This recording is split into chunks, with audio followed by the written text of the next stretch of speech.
I built a 12.1 pound base weight backpacking setup, and it only cost about $200. So let's break it down.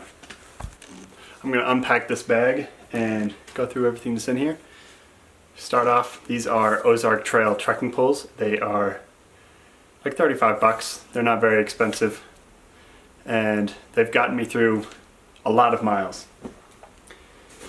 And this, the bag itself, I got this guy on clearance a few years ago, probably 5 years ago. It was $10 when I purchased it. I think they're like 15 bucks now.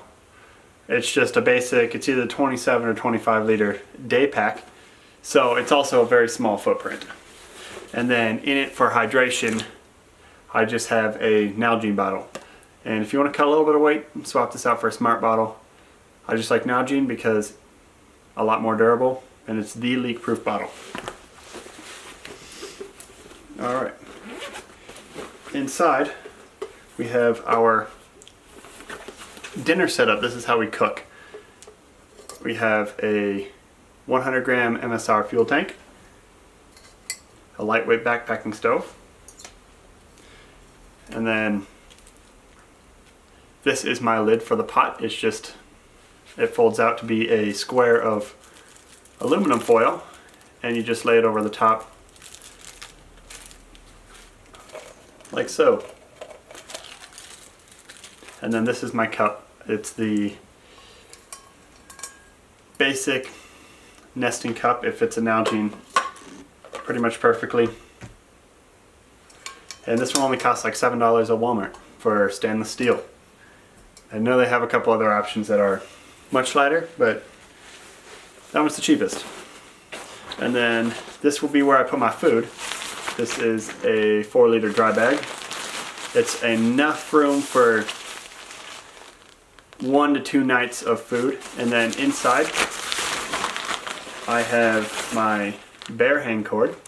This is 50 feet of 550 cord with a loop tied at the end. And that's so I can hang my food in the bag. And then I just have a plastic spoon to eat with. And then this is my clothes. Inside I have a polyester sweater, a beanie, and a balaclava. And then you have 2 pairs of socks in here as well. Everybody should leave the house with 3 pairs of socks. 1 on your feet, 1 that's clean, and then 1 that's drying. So that's what the 2 extra pairs of socks are for. And then I have just an extra change of clothes for when I get into bed at night. Because you're sweating to your clothes all day, and you want to be dry when you get in bed so you can stay nice and warm. And staying warm in bed helps you be able to bring a smaller sleeping bag. This one right here is the Ozark Trail 50 degree lightweight mummy bag. And it's my go-to, 1.81 pounds, so it's super lightweight. It compresses very small. It's, compared to a Nalgene, that's the size. It's about the same size. And this is my go-to bag, keeps me warm. I've had it kept me warm down to 30 degrees before. And it's my go-to. I carry this whenever I go anywhere. And then to sleep, I do have another option other than this if I want to cut weight just a little bit, but this is a kind of a comfort item. This is a hammock with, in here I've just stuffed in some straps. This bad boy, I spent $13 on it way back in the day at Winco. And it's just a single person hammock, and I stuffed in some hammock straps that I got for like $7 at Walmart. Super lightweight bed system. And just to compare, this is my sleeping pad. They weigh roughly the same. This is probably just a little bit lighter if you want to sleep on the ground instead of in a hammock. And this is what I sleep on. I bring this usually. I usually leave this at home, but it's a personal preference. And then, last but not least, inside the main compartment, we have our shelter. This bad boy is a tarp from Harbor Freight. It costs $3.99. Wrapped up in it, I have a couple guidelines already tied to some of the corners. And then inside I have a ridge line and 2 tent pegs so I can stake this out over top of my hammock. And I used this last week and camped in the snow, and it kept me dry and reasonably comfortable down to 0 down, or like -5 degrees. Now in the front part we have first aid kit. This is a very minimal kit.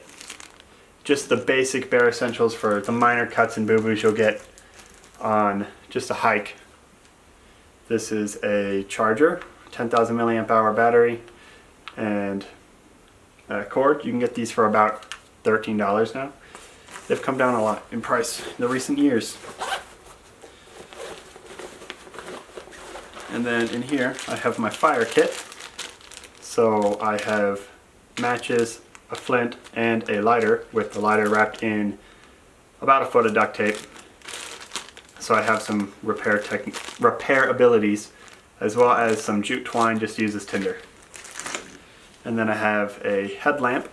This is adjustable, a bunch of different brightness levels, and red as well. Charges USB-C in case it dies. And then finally, this is just a knockoff Swiss Army knife. It's never failed me. I've had it for years. I got this thing on sale for $3 back in the day. And I went ahead, added up this whole kit for how much I spent on it, and I didn't buy this all at once. I bought this over who knows how many years. Bag's like 6 years old. This is 4. Bought this like a few months ago for a paint project. I bought it over the years, collected it, so I didn't even spend a ton all at once. I've probably spent $40 at the highest at a time, and just whatever the trips called for. And the whole total has come out to roughly about $204 is kind of my rough estimate on the price based off of everything I paid for. And with a base weight of 12.1 pounds, that is a phenomenal price. Usually for 12.1 pounds you're looking at $500 to $1,500 for your base weight. So I find this is quite a success. I'm going to be taking this out this week and testing out all this gear. But before I do that, I do have to dehydrate some meals, so I have to make some meals that I can dehydrate. And then I'm going to take it on a trip, and I'm going to see how well this setup performs compared to bringing much more gear, much more heavy gear.